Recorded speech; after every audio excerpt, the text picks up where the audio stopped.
joining us today on Envision. I'm Deanne Conrad, Community Relations Supervisor. Dr. Brian Maher, our superintendent, is joining us today to talk budget. Ew. It's one of my least favorite topics, but unnecessary when looking at an organization of our size, and the amount of work that needs to go in to prepare a budget that is responsible, fiscally responsible, so that we're not overspending, as we know is the case in many other organizations and big governments these days. Right. So the budget process has been months in the making. Seems like we're never done working on it, but we are getting close. We're getting close to having a budget that would be a zero, I guess, a level budget, I guess is what you'd say. So what are some of the priorities coming out in the budget this year? Well, the first thing I think I have to say is I believe that's the first time you've ever introduced me and not said the new superintendent. Oh. So I must be, I'm a veteran now. Well, as the taping of this today, it was 1 year ago that you were named superintendent in the Sioux Falls, or offered the job. At least offered, yeah. Well, welcome now. You're not new any longer. No, I still want to be new though. Okay.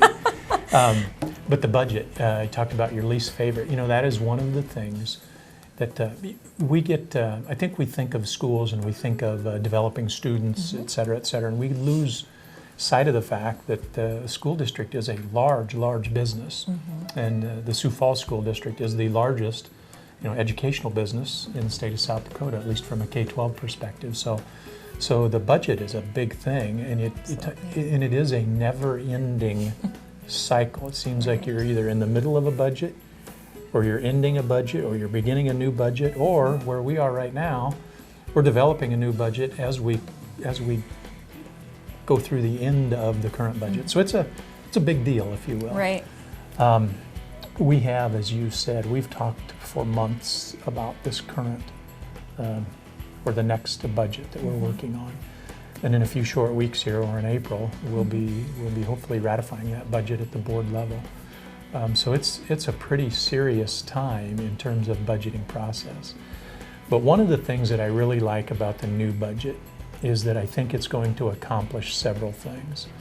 One of those things, and maybe the most significant piece in the new budget, is we're going to be able to compensate teachers better than we have for a long time, maybe ever in the state. So I think that's going to be a good thing, one of the excellent things about the budget. And we're going to have the money to do that because of past or very recently passed legislation. Right. So that's a good thing from the budget cycle. Another thing is, as we've developed this year a strategic plan, we're just finishing the design phase of that strategic plan. The community will see that very soon, and we're going to begin the implementation phase of that plan. As I look at the budget, what we're going to fund beyond the increase in teacher pay is some new staffing at the special education level at our earliest years. Sure. So one of those issues that we want to develop in the strategic plan is improved student achievement. And so I think we're going to be able to do that, or at least we're going to try to do that. Another area where we want to get better at is our graduation rates. We're going to improve the number of opportunities that our students have for some alternative routes to graduation, specifically through the Joe Foss program. Sure. So that's going to be funded. I think there are a couple of areas there when you think of graduation rates, student achievement, that will be critical pieces in our strategic plan. Another area in our strategic plan that will come out is an area of improving behaviors, or at least deal with the escalating behavioral issues that we see in our schools. Right. And we're going to be able to do that either through the Joe Foss area or through the special education area.